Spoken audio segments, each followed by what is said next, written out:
Привіт усім, хто дивиться програму «Блогюн» на телеканалі АТР. А хто дивиться, передайте привіт тим, хто не дивиться, і скажіть, що дивитися варто, тому що у нас знову дуже цікавий гість, і це російський правозахисник Андрій Юров.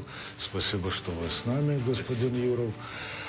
И вы знаете, мы уже сегодня говорили немного на ту тему, которую я хочу с вами поговорить, а именно о взаимоотношениях, вернее как, об отношении украинцев к россиянам, украинцев к русским, россиян к украинцам и русских к украинцам. Вот некоторые люди говорят, что, пожалуй, по их мнению, единственный недостаток украинского языка в том, что у нас существует одно слово для обозначения и русского по национальности или по этническому признаку, и человека, который есть гражданином России, то есть россиянин. Он и этнический, и россиянин, как человек, живущий в России. Так вот, мы обсуждали данные социологического исследования, проведенного в Украине очень авторитетным центром имени Разумкова. И, среди прочего, они выяснили, что до сих пор 50% украинцев считают русских братским народом. Но это уже не 62%, как было еще совсем недавно. Обращая внимание на то, какими терминами мы называем, чуть не сказал, друг друга. Может быть, враг врага. В украинском, кстати, тоже можно сказать «одни одних». Да? Я еще в 2014 году понял, что дегуманизация очень сильно в этом отношении играет роль. И припоминаю, например, рассказы своего отца о Второй мировой войне. Впрочем, для него она так навсегда и осталась Великой Отечественной. И то, что советские солдаты, там, Красная Армия, называли немцев фрицами и гансами, это человеческое имя. А немцы называли советских солдат Иванами, это тоже человеческое имя. То сейчас укроп, ватник, потом уже производная выше ватник, да, и так далее, и так далее. То есть убирается все человеческое. Потому что так легче убивать. Мы еще вернемся к вопросу о том, как украинцы относятся к россиянам или к русским. Но можете нам сейчас сказать, как человек, живущий в России, как русские или россияне относятся к украинцам сейчас? Ой, это очень интересный вопрос, очень непростой, потому что на самом деле как бы отношение почти не изменилось. Это поразительная вещь. То есть в сознании нынешнем россиян, в сознании сформированном, естественно, основными медиа, есть какие-то зловредные деятели, которые захватили нынешнюю прекрасную Украину и опоили там чаем с чем-то там, это все вот это все из одной и той же сферы, опоили и поэтому, собственно, заставили ненавидеть. А на самом-то деле мы же все друг друга любим, целуем под хвост регулярно, и все вообще в нашей истории было всегда прекрасно. И вообще просто, конфликтов-то никогда не было. Считают сформированные, подчеркиваю, этим массовым сознанием россияне. То есть к обычному украинцу, например, когда у меня есть очень много друзей, которые вообще не ездят в Россию совсем, даже по каким-то делам. Они говорят, во-первых, просто противно, это я хорошо понимаю, а во-вторых, говорят, мне просто страшно. Я говорю, а что страшно-то? Как? Там, увидят паспорт, что-то еще. Я говорю, ты знаешь, в Москве человека с украинским паспортом просто пожмут. То есть он такой, он ничем не отличается. То есть скорее будет отличаться человек с российским, но чеченским паспортом. То есть это совершенно никак не воспринимается, как ни странно, в массовом сознании. То есть есть некая, не знаю, там, хунта, да, в кавычках, которая типа всех захватила.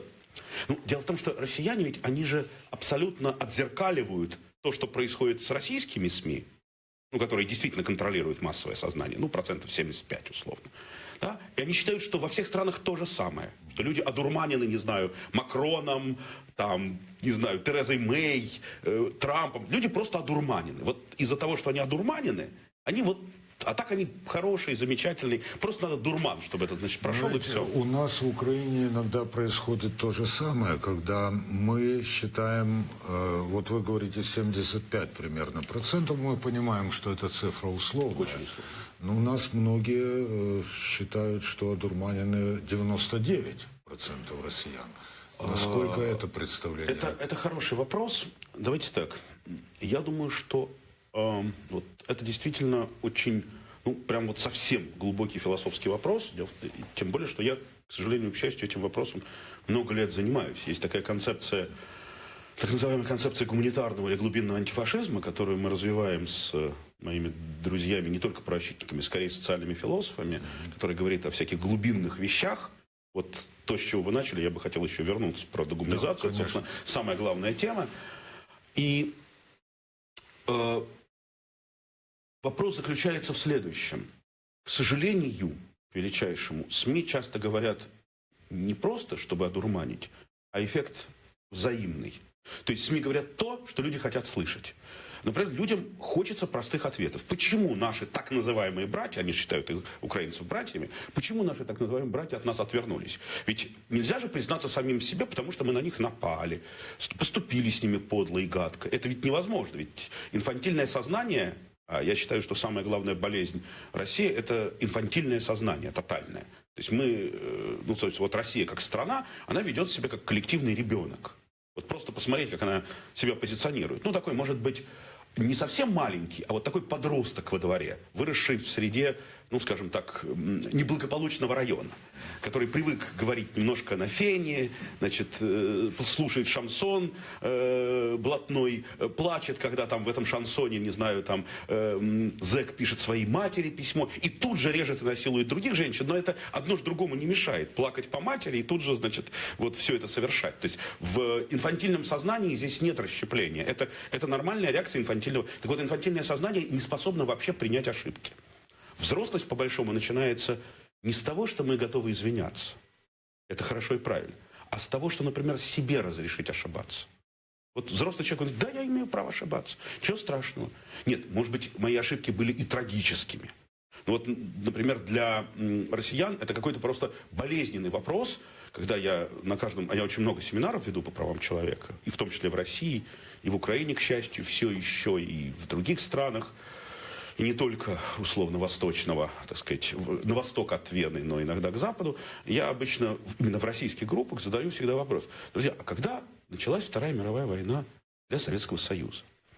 И когда, конечно, это активистские круги, люди дают правильный ответ. А когда это обычные мне студенты... правильный ответ, потому что я сейчас заколебался. 17 сентября 1939 года, когда без объявления войны на стороне Гитлера советские войска перешли польскую границу, а теперь, внимание, и захватили 52% Польши. Гитлер успел только 48%.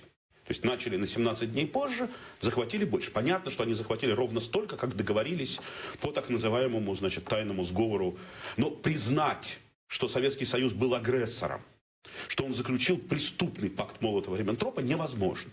Самые еще более-менее, вот, знаете, я не скажу рефлексивные, честные, вот честные. Они говорят, да, мы сделали, а они еще хуже, а они вот, значит, Мюнхенский сговор.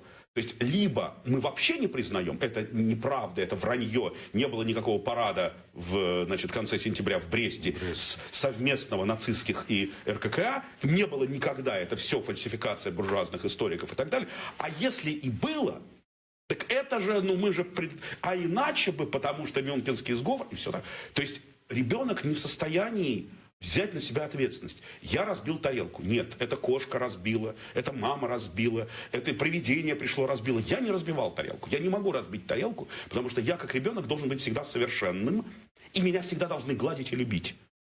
И вот это вот инфантильное сознание, оно мешает вообще любому, я сейчас не только про россиян, да, любому инфантильному сознанию, неважно, это сознание отдельной личности, инфантильный, не взрослый, или сознание инфантильного народа, что бывает, признать хоть что-то, что было сделано плохо, даже не нами, а нашими предками. Не дай бог. У нас только славная история, 1000 лет славной истории. Сплошные победы и, внимание, мы никогда не были агрессорами. Мы только защищались всегда. Так просто хорошо защищались, что вот стало вот такое большое, но это только защищались. Вы знаете, то, что вы сейчас сказали, мы никогда не были агрессорами, еще в советские времена было предметом анекдотов, а Конечно. у меня с этим связана некая личная история. В конце 80-х, когда перестройка и все такое, не сразу я в нее, честно говоря, поверил, но потом увлекся. Вот. И в газете «Правда» тогда была опубликована большая статья, даже дискуссия между несколькими учеными и публицистами на тему межнациональных отношений в СССР.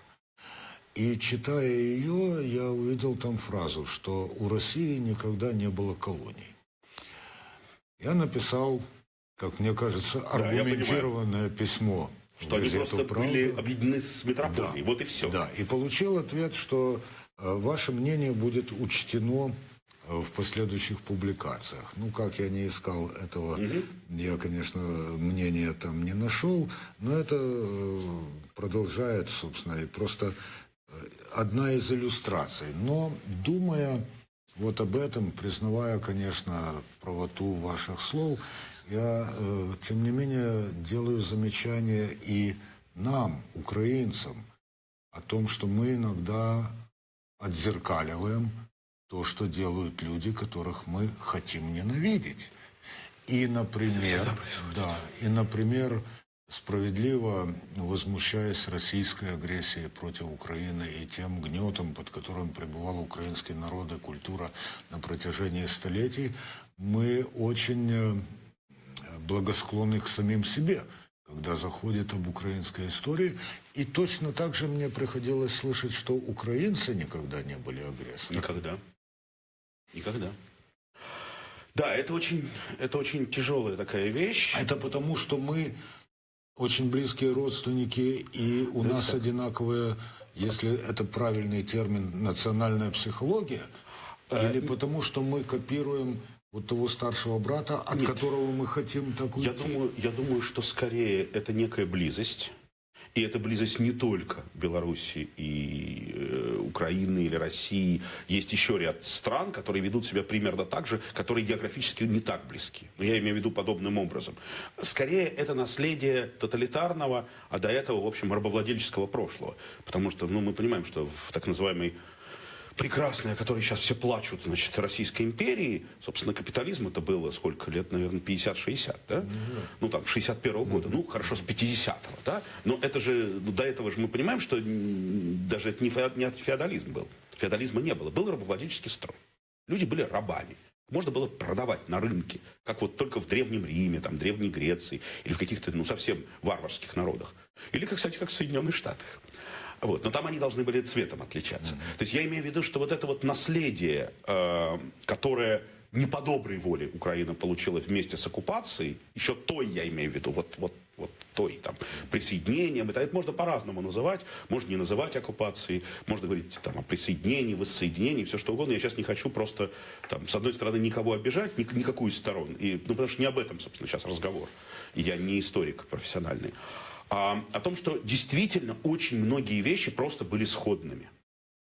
Они просто получились в силу единой вот этой вот, скорее, государственного образования, которое там последние 300 лет, вот оно типа формировало, причем вначале, соответственно, имперско-российская, а потом Советская империя. И это, конечно, сформировало очень похожие паттерны поведения, потому что люди вообще посттоталитарные, они многие, скажем так, в процентном соотношении очень инфантильны. Потому что вообще в тоталитарном обществе жить на самом деле прекрасно.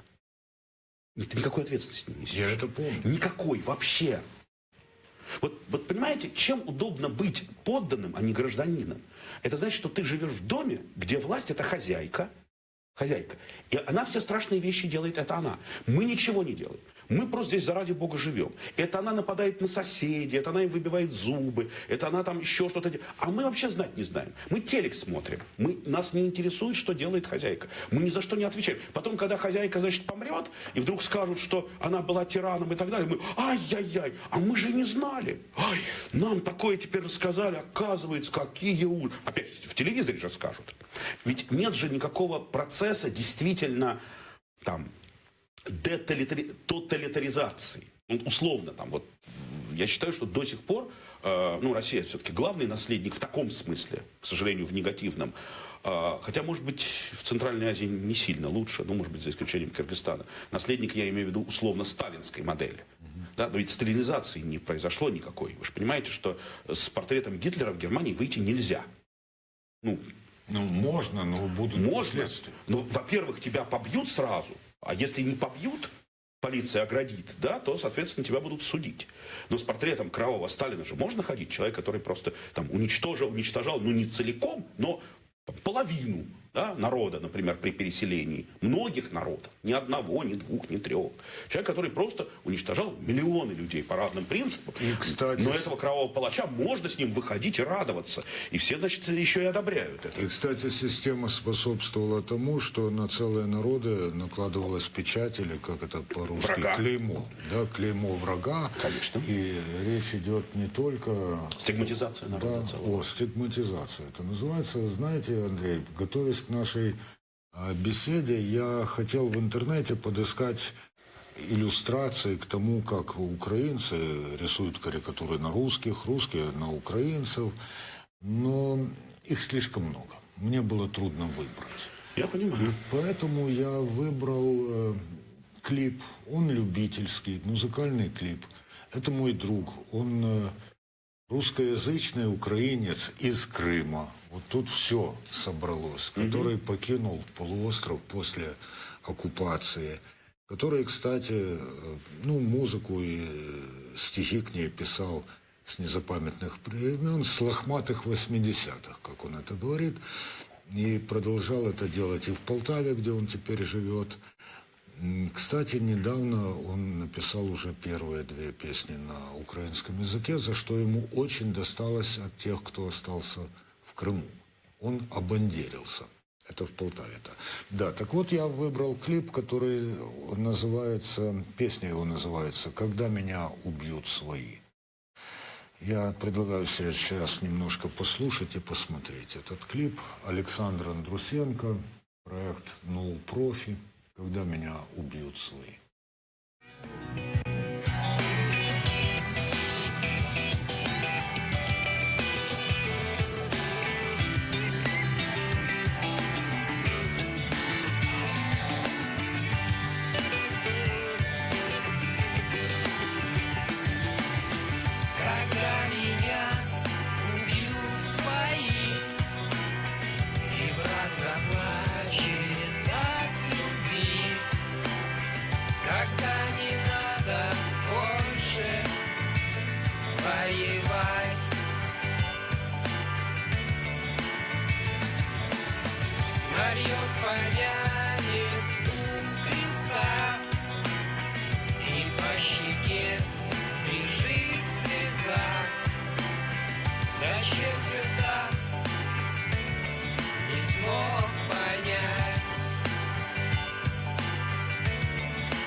Красиво говори, мочить сортира.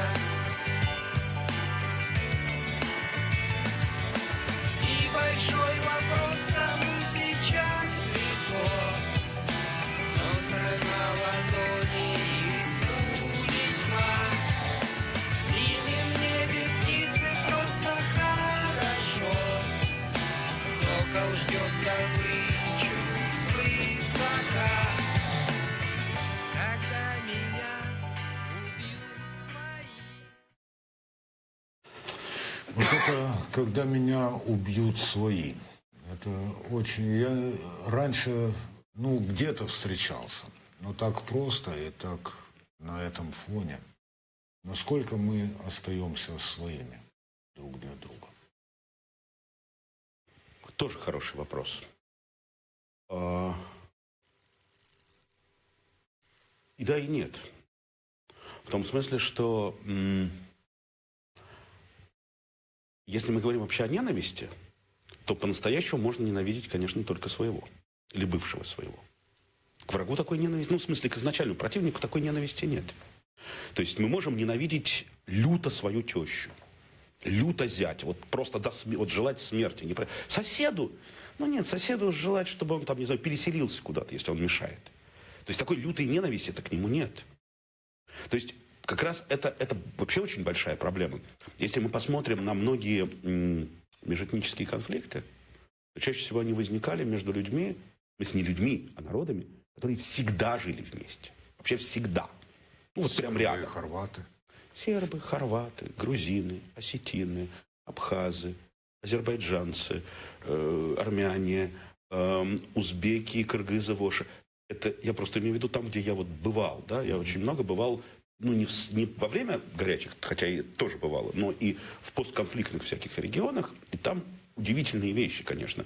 И ужасные, и прекрасные, если, прекрасные в смысле, когда спасали друг друга, да, несмотря ни на что. И, очень часто просто соседи друг друга резали. Это тоже страшно. То есть удивительная вещь, что как раз те, кто очень далеко, их ты, в общем, как-то даже и не знаешь. Ты их можешь так, абстрактно ненавидеть. Просто вот некая абстракция, да? Но когда они далеко, это неинтересно. В смысле, это... Вот настоящая ненависть, она именно рождается, когда, был своим, а что ж ты вот такой? Или я-то думал, что ты свой, а ты-то не свой. И вот тут-то и возникает самая главная штука, обманутые некие ожидания. То есть страшнее них-то ничего нет, потому что мы же сами, естественно, свои ожидания проецируем на другое существо, которое не обязано, в общем, нашим ожиданиям соответствовать. А потом за несоответствие этого существа нашим ожиданиям мы его начинаем люто ненавидеть.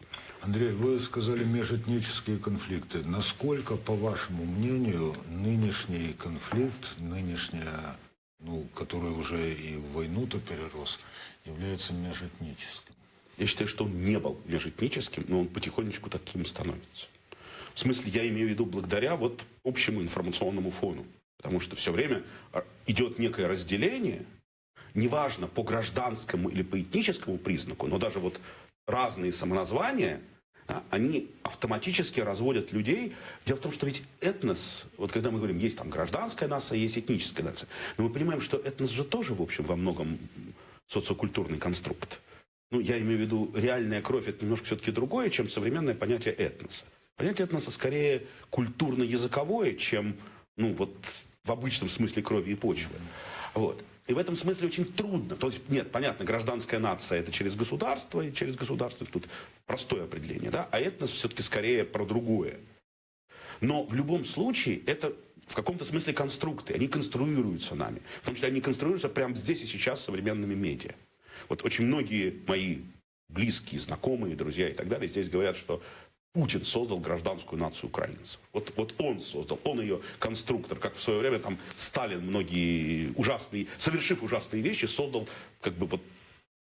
потому что если бы не он, да, по-прежнему мы бы себя там так не идентифицировали, но он, совершив все, что он совершил, он, значит, нас теперь-то создал, потому что мы все себя теперь называем украинцы. Мне кажется, неважно, этнические или гражданские. Мне кажется, что эти люди немножко, скажем так, не заглядывают даже в ближайшую украинскую историю, потому что, по-моему, украинская политическая нация существовала задолго до нынешнего Майдана. Безусловно. И этническая, и политическая совершенно согласен. Я просто, когда я говорю многие, я же даже не говорю большинство. Я понимаю. Что даже такой взгляд есть. Я именно к тому, что все это очень сложно. И я лишь про то, что даже то, что было, сейчас оно продолжает по-прежнему конструироваться. То есть конструкция продолжается. Ведь конструкция любого какого-то социального явления, она конструируется на тем, на кого мы хотим быть похожи, и тех, на кого мы не хотим быть похожи. Ну, вообще, любая культура, вы же понимаете, что формируется только за счет того, что есть культ и есть табу. Вот это мы считаем священным, а это мы ненавидим. Мы считаем священным Советский Союз, ненавидим Запад. Мы считаем священным Запад, ненавидим Россию. То есть все равно должен быть объект для культа и объект для ненависти. Иначе нет культуры. Это нормальный конструкт. Запрещенное и сакральное. И в этом смысле, ну да, так строится. Ни одна социальная конструкция, действительно социальная, там не фирма какая-то, да, социальная конструкция, она без этого не обходится. Другое дело, что, например, табуированное может не предаваться ненависти и уничтожению, а культ может не превращаться, значит, в фанатизм и фундаментализм, а быть всего лишь, ну, там, уважением. Там, это, то есть понятно, что это, ну, в острых фазах оно вообще уже, ну, травматично и, я бы сказал, уже психотично. Да. Если попробовать совершенно не по-научному определить удельный вес роли средств массовой информации в том, что происходит, я не имею в виду там нападение, война физическая, да, а изменения в психосознании, в массовой психологии, то сколько это будет? Сколько естественного развития, а сколько подогреваемого? Очень трудно сказать, потому что все равно нас подогревает не только медиа, но и среда. Вообще. Примерно 50% того, что мы думаем, формируется нашей средой. Например, нашей лентой в Фейсбуке. Вот в нашей ленте... У кого есть. У кого есть. Да. И нет. Или нашими друзьями, с которыми мы регулярно стоим в курилке.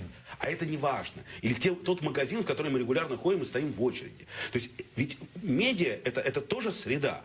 И в этом смысле просто, так как люди стали более атомизированы, то есть раньше это формировалось в церкви, там, в мечети, в синагоге, где угодно, да, или там на заваленке. А теперь, так как люди атомизированы, это же формируется в, ну, как бы таких вот медиа общих. Поэтому все равно это колоссальное влияние. Оно колоссально. Другое дело, я же говорю, что первично? Первично то, что нам говорят, или первично то, что мы хотим слышать? Вот один из гениев, с моей точки зрения, вообще... психиатр, психолог, там, его редко называют, но я считаю, что входит в десяток крупнейших ученых 20 века, Вильгельм Райх, за что его, кстати, очень ненавидели, еще в 1933 году в Германии сказал, массы не были обмануты, не жаждали фашизма. И вот эта страшная фраза, потому что все говорили, да нет, что ты, они одурманены. Все гуманисты, там, Обамана, там, Гессе, там, все говорят, да что это просто нация одурманена, какими-то нацистами. Ничего подобного. Они говорят ровно то, что нация хочет услышать. После, так сказать, веймарского поражения, унижения и так далее. То есть это очень сложный вопрос. Нет, и это идет поддерживающая обратная связь. Чем больше массы хотят, тем больше им говорят. Чем больше им говорят, тем больше они еще хотят. И в этом смысле просто эта спираль раскручивается. На эту тему сейчас потрясающие совершенно есть публикации. Я именно последние 3 года встречал о роли масс-медиа в геноциде в Руанде. Там, если вы помните, за 4 месяца было уничтожено почти 1 миллион человек. Я в это время работал на BBC. Мы очень... Там радиохолмы, что ли, были знаменитые? Да. И вот, кстати, очень интересная вещь. По поводу того-то называли там ганцами и фрицами. Когда я играл в детстве в войнушку, я думал, что фрицы это не имя. Я не знал, что есть имя фриц. Я думал, что фрицы это тараканы, честно говоря. Ну, как название каких-то насекомых. Я никогда в жизни не думал, что это люди. Ну, это по аналогии с прусаками. Да, но дело не только в этом. Может быть, кого-то и называли фрицами. Я думаю, что простые люди даже не знают, кто такие фрицы. Но я помню слова из песни. «Гнилой фашистской нечисти загоним пулю в лоб, отродью человечества, отребью человечества готовим крепкий гроб». То есть, на самом деле, там ни одного нет человеческого слова. Это не люди. И как не люди, их надо раздавить. И в этом смысле пропаганда везде одинаковая. Я никогда не рекомендую какие-то там, не знаю, интернет-каналы и так далее. Вот один из немногих... посоветую. Сам канал нет, есть такой смешной канал «Все как у зверей», но есть прекрасная одна передача «Звериный оскал патриотизма». Там за 30 минут разбирается, как это происходит у животных. И как мы используем те же. То есть фактически вот эти вещи связаны с древней частью мозга. То есть не с неокортексом, да, а с древними рептилоидными или там, мозгом млекопитающих, которые вот это... То есть надо обязательно к своим всегда обращаться братья. Родина это всегда мать или отец. Вот. Соответственно, а другую сторону никогда не надо называть человеческими именами. Всегда это, желательно вообще насекомые, совсем насекомые, ну или какие-то гадюки, то есть какие-то очень вредные существа, которых надо просто уничтожать. Андрей Юров, хоть мы закончили этот разговор на уничтожении, на самом деле он был о жизни, о том, как жить. И у Мустая Карима был такой стих, это башкирский поэт: «Не русский я, но россиянин. Я не россиянин, но русский». Мне был очень важен этот разговор. Спасибо. Российский правозащитник Андрей Юров був гостем програми «Бугюн». Не залишайте цієї хвилі, бо в ефірі телеканалу АТР ще буде багато корисного і цікавого. На все добре.